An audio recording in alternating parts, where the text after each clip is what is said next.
बिस्मिल्लाहिर्रहमानिर्रहीम। अस्सलाम वालेकुम व्यूअर्स, कैसे हैं आप सब। उम्मीद करती हूँ कि आप सब खैरियत से होंगे। अल्हम्दुलिल्लाह मैं भी ठीक हूँ। आज मैं आपको हम्द सुनाऊंगी। शुरू करने से पहले अगर अभी तक आपने चैनल को सब्सक्राइब नहीं किया तो प्लीज़ मेरे चैनल को सब्सक्राइब करें, साथ में दिए गए बेल आइकन को प्रेस करें ताकि मेरी तमाम नई आने वाली वीडियोस का नोटिफिकेशन आपको सबसे पहले मिलता रहे। मेरी वीडियो को लाइक और शेयर ज़रूर करें।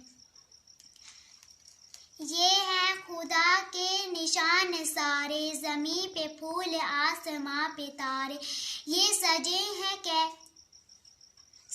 हैं ये कैसे प्यारे प्यारे, ज़मीं पे फूल आसमां पे तारे। ये बाग ऐसे खिलाए किसने, चिराग ऐसे जलाए किसने। ये सब खुदा ही ने है संवारे, ज़मीं पे फूल आसमां पे तारे। खुदा की कुदरत को गीत गाओ, खुदा को अपनी दुआ सुनाओ।